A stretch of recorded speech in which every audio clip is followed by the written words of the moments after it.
Welcome to our official YouTube channel Hasmukh Goswami college of engineering. आज का subject है database management system और topic DBMS architecture. तो basically हम आज समझेंगे कि डेटा क्या है, देन आफ्टर इंफॉर्मेशन क्या है, difference between information and data. So basic terminology जब हमारी क्लियर होगी तो हम एक्चुअल डेटाबेस सिस्टम क्या है उसको ईजिली समझ सकेंगे। तो लेक्चर स्टार्ट करते हैं। Next, starting from data. What is data? So data is a raw unorganized facts that need to be a process। जो facts और figures हम store करते हैं उसको क्या बोलते हैं हम? डेटा। डेटा पे हम प्रोसेस करके क्या क्रिएट करेंगे? इंफॉर्मेशन। सो हम एग्जाम्पल से समझते हैं कि एक्चुअली में डेटा और इंफॉर्मेशन के बीच का डिफरेंस क्या है। तो इंडियन रेलवे हम ले लेते हैं तो उसमें 10,000 प्लस ट्रेन होती है, ठीक है, जो बल्क ऑफ डेटा अपने डेटाबेस में स्टोर करके रखता है। तो अब मुझे ये समझना है कि कौन कौन से डेटा मेरे लिए यूजफुल है, ठीक है। तो अब मुझे जाना है अहमदाबाद से वलसाड़ तक, तो मैं उसी ट्रेन को सर्च करूंगी जो ट्रेन मुझे वहां तक पहुंचाएगी, यानी कि वलसाड़ तक मुझे लेके जाती है, ठीक है। तो मेरे लिए इस समय कौन से डेटा इंफॉर्मेशन हुए? जो डेटा मुझे अहमदाबाद से वलसाड़ तक पहुंचाते। तो मैं यूजर हूँ, मैंने किस डेटा की डिमांड की कि भाई मुझे ये ट्रेन चाहिए जो मुझे अहमदाबाद टू वलसाड़ पहुंचाए। अब वाइस वर्सा हम सामने देखते हैं किसी और एग्जांपल से, मेरा कोई फ्रेंड है जिसको जाना है अहमदाबाद से मुंबई तक, तो वो उसी डेटा की डिमांड करेगा जो ट्रेन उसको अहमदाबाद से मुंबई तक पहुंचाती है। तो टोटली जो डेटा है वो डिपेंड्स किस पे करते हैं? इंफॉर्मेशन क्रिएट करने के लिए यूजर्स और ऑब्जर्वर, मतलब ऑब्जर्वर क्या डिमांड करता है और वो डेटा उसके लिए किस टाइम यूजफुल है, मीनिंगफुल है। तो ये बेसिक डिफरेंस है डेटा एंड इंफॉर्मेशन के बीच। क्लियर? तो अब हम नेक्स्ट स्लाइड पे जाते हैं। Data is a collection of facts and figures that can be process to produce a information. जैसा कि हमने देखा कि हम डेटा पे पूरी कंफर्म प्रोसीजर करेंगे, उसके बाद वो किस में प्रोड्यूस होगा? इंफॉर्मेशन में। Next is a database. Database is a collection of inter related data. That means जो डेटा हम स्टोर करते हैं किसी डिवाइस में, वो डेटा कोई फॉर्मेट में, मतलब कि पर्टिकुलर टेबल फॉर्मेट में, व्यू, रिकॉर्डेड जो स्टोर हो रहा है उसको हम क्या बोल सकते हैं? Database. Next is a DBMS. DBMS, a DBMS is a system for creating and managing a database. मतलब कि वो ऐसे ऐसे सॉफ्टवेयर हमें प्रोवाइड करता है जिसकी हेल्प से हम इजीली डेटाबेस को हैंडल कर सकते हैं और मैनेज कर सकते हैं। Mostly data represent in a recordable facts. For example student result. तो स्टूडेंट रिजल्ट हम देख लें कि यूनिवर्सिटी के पास स्टूडेंट्स के इतने सारे लिस्ट होते हैं, उसके रिजल्ट को मैनेज करने के लिए हमने किसी सॉफ्टवेयर को सिलेक्ट किया जो हमें हेल्प कर रहा है डेटाबेस को इजीली मैनेज करने के लिए। तो अब डीबीएमएस के कौन कौन से सॉफ्टवेयर है तो हम देखते हैं as like MS SQL, SQLite, MongoDB। ये सारे सॉफ्टवेयर है जो डेटाबेस को हमें इजीली प्रोसेस करने के लिए हेल्प करते हैं। A DBMS store data in a such a way that it becomes easier to retrieve, manipulate and produce information। जैसा कि हमने पहले भी देखा कि हमारे पास इतने सारे डेटा होते हैं कि जो हम मैन्युअली हैंडल नहीं कर सकते। सो हमने ऐसे ऐसे सॉफ्टवेयर सिलेक्ट किए जिससे हम हमारा जो डेटा है डेटाबेस में स्टोर, उसको इजीली हम क्या करें? मैनेज कर सके। क्लियर? नेक्स्ट, यहाँ पे एक रियल टाइम एग्जाम्पल लिया है हमने कि फर्स्ट वन है payroll officer needs access to a staff details. So यहाँ पे पेरोल ऑफिसर है, उसको अपने स्टाफ की डिटेल्स चाहिए, तो वो क्या प्रोसीजर करेगा? भाई अपने डेटाबेस में डिमांड करेगा भाई मुझे ये स्टाफ को डिटेल्स चाहिए। तो वो जो डीबीएमएस है वो अपने सेंट्रल डेटाबेस में से टोटल जो डेटा है वो फैच करके जो यूजर डिमांड कर रहा है उसको रिस्पॉन्स करेगा। Next, customer service advisor needs access to a customer accounts. अब यहाँ पे कस्टमर सर्विस एडवाइजर है, वो भी डिमांड कर रहा है अपने कस्टमर्स के डेटा की, तो डीबीएमएस फिर से अपने सेंट्रल डेटाबेस में डिमांड करेगा, क्वेरीज फैच कराएगा और वो प्रोसेस आके उसको रिस्पॉन्स करेगा अपने यूजर को। Next one is a sales manager needs access to a stock levels. Stock levels को मैनेज करने के लिए अब सेल्स मैनेजर क्या डिमांड कर रहा है कि भाई उसको अपने यूजर्स की डेटा चाहिए, तो डेटाबेस में वो डिमांड करेगा, वहाँ पे प्रोसीजर होगी और अपने सेंट्रल डेटाबेस में से वो डेटा क्या होगा? फैच होकर अपने एंड यूजर को शो करेगा। तो ये थे मेन रियल टाइम एग्जांपल जिससे हम इजीली समझ सकते हैं कि डेटाबेस मैनेजमेंट सिस्टम है वो एक्चुअली में कैसे वर्क करती है। तो प्रोसीजर जो क्वेरी होती है वो डेटाबेस मैनेजमेंट सिस्टम थ्रू होती है, वो सॉफ्टवेयर में वो क्वेरी प्रोसेस होगी, देन आफ्टर वो डायरेक्टली आंसर डेटाबेस में से लेगा और फैच कहाँ पे रिस्पॉन्स करेगा, अपने एंड यूजर को। Next one is purpose of DBMS. अब यहाँ पे हम देखेंगे कि एक्चुअली जो हमारी मैनेजमेंट सिस्टम है जो डेटाबेस को मैनेज करती है वो उसके क्या क्या पर्पस है। तो फर्स्ट वन यहाँ पे आप देख सकते हो, addition of new data. Addition of new data that means already हमने जो स्टोर किया है हमारे डेटाबेस में डेटा, उसमें हमें कुछ नए ऐड करने डेटा, ठीक है। एज लाइक हम देख लें कि यूनिवर्सिटी में हर साल नए बच्चे ऐड होते ही रहते, तो जो पुराना डेटाबेस है उसको हम कहीं और तो स्टोर कर नहीं सकते, तो उसी में हम अपना नया डेटा क्या करेंगे, इंसर्ट कर देंगे। Next one is updating the data. Now what is updating? Updating that means जो एग्जिस्टिंग डेटा है उसको हम क्या करेंगे, मॉडिफाई करेंगे। एज लाइक एक एग्जांपल ले लेते हैं स्टूडेंट्स, तो स्टूडेंट्स के कॉन्टेक्ट नंबर और एड्रेस है जो अब चेंज हो गए, तो उसको हम क्या करेंगे, मॉडिफाई करेंगे।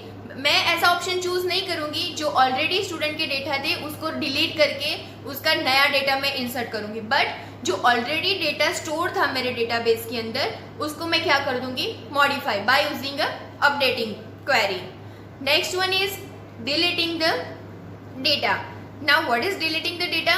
जो रिमेनिंग डेटा हमारे पास थे जिसका हमें नो लॉन्गर यूज, मतलब हम ना तो पास्ट में यूज करते हैं ना तो हम फ्यूचर में यूज करने वाले हैं, तो जो डेटा मीनिंगलेस है, हम यूज करने ही वाले नहीं है, तो खामखा हम उसको डेटाबेस में स्टोर करके अपनी स्टोरेज जो है वो वेस्ट कर रहे हैं। इसलिए हम क्या ऑप्शन बेटर चूज करेंगे कि उसको हम इजीली डिलीट कर दें। तो ये मेन 3 पर्पस थे डीबीएमएस के जो इजीली डेटाबेस को क्या करता है, मैनेज करता है।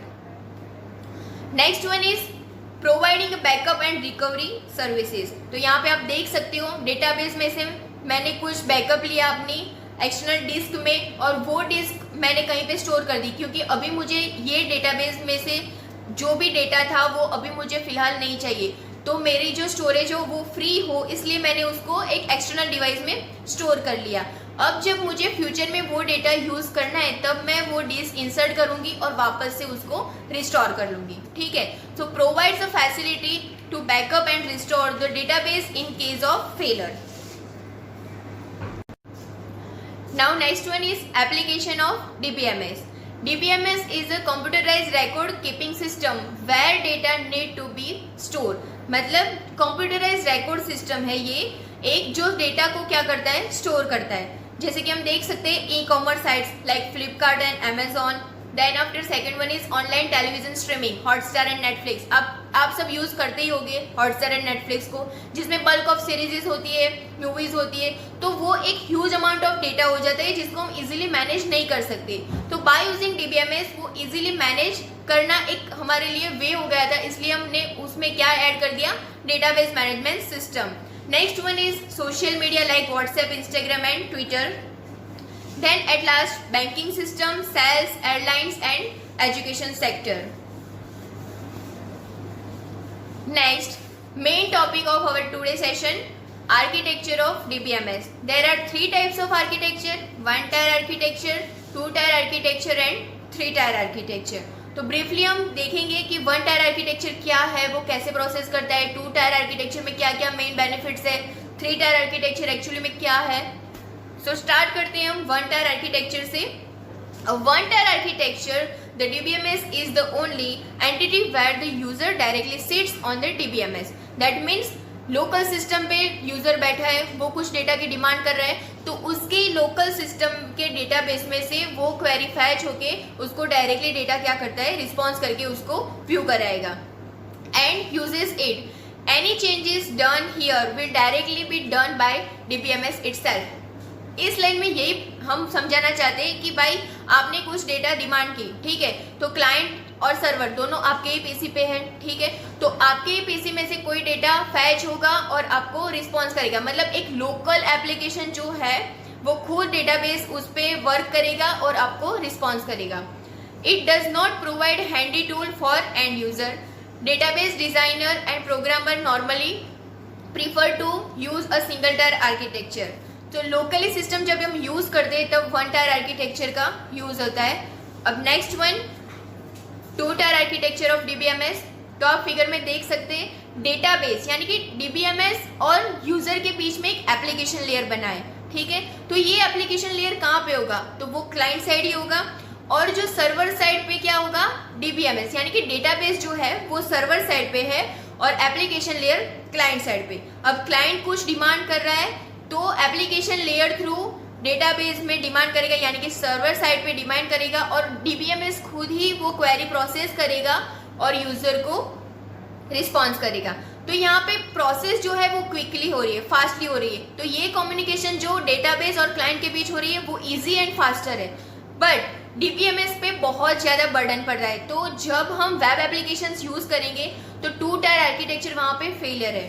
तो आप देख सकते हो यहाँ पे if the architecture of DBMS is 2 tier, then it must have an application through which the DBMS can be accessed. Programmer use 2 tier architecture where they access the DBMS by means and application. यानी कि application layer जो मैंने आपको दिखाया figure में, वो application layer client side पे है, वो कुछ डिमांड करेगा सर्वर से और सर्वर खुद उस क्वेरी पे प्रोसेस करेगा और एंड यूजर को रिस्पॉन्स करेगा। The application tier is eternally independent of the database in terms of operation, design and programming. मतलब टोटली प्रोसेस कहाँ पे होती है, डेटाबेस पे। तो डेटाबेस पे जब एक से ज़्यादा यूजर्स डिमांड करेंगे डेटा की तो वो कंफ्यूज हो जाएगा। तो वहाँ पे 2 टायर आर्किटेक्चर है वो फेल है। सो अब next one, now 3 tier architecture of DBMS. तो आप फिगर में देख सकते हो physical level, conceptual level and external level. तो फिजिकल लेवल जो है वो लोएस्ट लेवल है इस टायर आर्किटेक्चर का। देन आफ्टर मिडल वेयर है कॉन्सेप्चुअल लेवल और लास्ट हाईएस्ट वन है एक्सटर्नल लेवल। तो ये ब्रीफली हम देखेंगे नेक्स्ट स्लाइड में। 3 tier architecture separates in tyres from each other based on a complexity of the users and how they use the data present in the database। मतलब जो भी data कोई user demand करता है तो वो फैच होगा कॉन्सेप्चुअल लेवल में। कॉन्सेप्चुअल लेवल वो क्वेरी पे प्रोसेस करेगा और बनी बनाई क्वेरी यानी कि मुझे सिर्फ यही डेटा के आंसर चाहिए, वो बनी बनाई क्वेरी वो कहाँ पे भेजेगा, अपने डेटाबेस में यानी कि अपने फिजिकल लेवल में। और फिजिकल लेवल में से डेटा फैच होके कहाँ पे रिस्पॉन्स करेगा, अपने यूजर को। तो फर्स्ट हम स्टार्ट करते हैं फिजिकल लेवल। तो फिजिकल लेवल को हम कैसे समझते हैं, तो उसको हम स्टोर लेवल भी बोल सकते हैं क्योंकि पूरा जो डेटाबेस का डेटा है वो कहाँ पे स्टोर होता है, फिजिकल लेवल में। At the physical level the information about the location of database object in data store is kept. So total जो डेटा है वो कहाँ पे स्टोर है, हमारे फिजिकल लेवल में। कौन से डेटा स्टोर है, वो डेटा कहाँ से आए थे, वो फिजिकल लेवल को कुछ भी नहीं पता है। बट वो क्या करता है, सिर्फ अपने अंदर कोई डेटा आया उसको इजीली स्टोर कर देगा। We also have the relation that define that data and their constraint at this level. In simple terms, physical level of database describe how the data is being stored in a secondary storage. मतलब data कैसे store होगा, वो कैसे पता चलेगा, किस में पता चलेगा हमें, फिजिकल लेवल में। बट फिजिकल लेवल ये नहीं जानता कि उसके अंदर कौन कौन से डेटा स्टोर है, मतलब which type of data store, वो फिजिकल लेवल को नहीं पता है। वो किस में पता चलेगा हमें। So next one is a conceptual level, जिसको हम लॉजिकल लेवल भी बोल सकते हैं। तो कॉन्सेप्चुअल लेवल में कैसे डेटा है वो हमें पता चलेगा। Data is represent in the form of various database tables. मतलब यहाँ पे जो भी डेटा स्टोर है वो टेबल फॉर्म में स्टोर होंगे, ठीक है। तो यहाँ पे हम समझ सकते हैं कि भाई हमने जो भी डेटा फिजिकल लेवल में स्टोर किया था वो किस बेसिस पे एक दूसरे से कैसे रिलेटेड है। तो एग्जाम्पल में आप देख सकते हो स्टूडेंट डेटाबेस में कंटेन्स स्टूडेंट एंड कोर्सेज। तो स्टूडेंट ने अपने जो कोर्सेज सिलेक्ट किए होंगे वो कॉन्सेप्चुअल लेवल में हमें पता चलेगा कि भाई ये स्टूडेंट ने ये कोर्स स्टोर किए। लेकिन कॉन्सेप्चुअल लेवल इससे अनअवेयर है कि भाई ये डेटा कहाँ से आ रहा है और ये डेटा कहाँ पे जाएगा। ओनली वो स्टोर करेगा और उसको रिलेटेड बनाएगा। तो आप नेक्स्ट लाइन में देख सकते हो this level also describe the relation among the data. मतलब जो भी डेटा हम स्टोर कर रहे हैं उसका रिलेशन क्या है एक दूसरे के साथ, वो इस लेवल में हमें पता चलेगा। Also referred as a logical schema, it describe what kind of data is to be stored in a database. तो वेयर डेटा स्टोर वो हमें कहाँ से पता चला था, फिजिकल लेवल में से। But what kind of data store वो हम कहाँ से जान सकेंगे, कॉन्सेप्चुअल लेवल में से। और कॉन्सेप्चुअल लेवल को ये पता नहीं है कि डेटा कहाँ से आएगा। Hints the conceptual level sits in the middle and acts as a mediator between the end user and database. तो अब आप लास्ट जो लेवल है वो समझेंगे, तब आपको पता चलेगा कि भाई एक्चुअल में कॉन्सेप्चुअल लेवल क्या करता है. तो कॉन्सेप्चुअल लेवल में क्या होगा, एंड यूजर कोई डिमांड करता है डेटा की, ठीक है, तो उसने कुछ क्वेरी फैच की, तो वो क्वेरी प्रोसेस करेगा कॉन्सेप्चुअल लेवल. उसने प्रोसेस कर दी, अब वो कहाँ पे जाएगा, फिजिकल लेवल में. फिजिकल लेवल में से वो डेटा ढूंढेगा कि भाई मुझे ये डेटा चाहिए क्योंकि मेरे यूजर ने ये डेटा डिमांड की है, ठीक है, तो वो डेटा फिजिकल लेवल में से आएगा, कॉन्सेप्चुअल उसको वेरीफाई करेगा और कहाँ पे पहुंचाएगा, एंड यूजर तक. तो आप देख सकते हो last one is external level. An external level specify a view of the data in terms of conceptual level table. So conceptual level क्या करता है, एंड यूजर को डेटा व्यू कराएगा, ठीक है, इसको यू लेवल भी आप बोल सकते हो. Each external level view is used to cater to the need of particular category of the user. मतलब कि यूजर ने कुछ डिमांड की, वो कहाँ पे पहुंचाएगा, अपने कॉन्सेप्चुअल लेवल में, कॉन्सेप्चुअल उस पर प्रोसेस करेगा और कहाँ से डेटा लाएगा, फिजिकल लेवल से, ठीक है. तो ये तीनों के बीच एक रिलेशन है, पर एक दूसरे को पता नहीं कि भाई डेटा कहाँ से आया था, कहाँ पे प्रोसेस हुआ और कौन देख रहा है. तो आप एग्जाम्पल में देख सकते हो. For example, faculty of university is interested in looking for a course details of students. तो यूनिवर्सिटी के जो फैकल्टीज थे उसको भाई देखना है कि स्टूडेंट्स ने जो इंटरेस्टेड दिखा है अपने कोर्सेज में, वो कौन कौन से कोर्सेज थे. तो student are interested in looking all details related to academy, accounts, courses and hostel. अब स्टूडेंट को भी कुछ और डेटा चाहिए कि भाई कौन कौन से एकेडमिक्स है, अकाउंट्स उसको देखने हैं, देन आफ्टर कौन कौन से कोर्सेज मार्केट में चल रहे हैं, हॉस्टल्स की क्या फैसिलिटीज है एंड ऑल. तो ये जो दोनों यूजर थे, फैकल्टी एंड स्टूडेंट, तो दोनों ने अलग अलग डेटा की डिमांड की, ठीक है. So both are different view can be generated for different user. मतलब दोनों यूजर क्या है, डिफरेंट है, तो दोनों डिमांड भी अलग अलग डेटा की करेंगे. बट एक्सटर्नल लेवल पे मेन फोकस में क्या होता है, डेटा मुझे चाहिए, मैं कोई भी यूजर हूँ, मुझे ये डेटा चाहिए, तो वो डेटा अगर मुझे पहुंचाना है तो कौन पहुंचाएगा, कॉन्सेप्चुअल लेवल वो डेटा कहाँ से लाएगा, फिजिकल लेवल से, ठीक है. तो ये थी 3 टायर आर्किटेक्चर की बेसिक टर्म्स कि भाई जो तीनों लेवल है वो एक्चुअली क्या प्रोसेस करते हैं. आई होप आपको समझ में आ गया होगा कि 3 टायर आर्किटेक्चर एक्चुअली वर्क कैसे करता है, ठीक है. तो अगर आपको आज का ये वीडियो पसंद आया है तो प्लीज़ हमारे चैनल को सब्सक्राइब करें, लाइक करें और शेयर करें. Thanks for watching.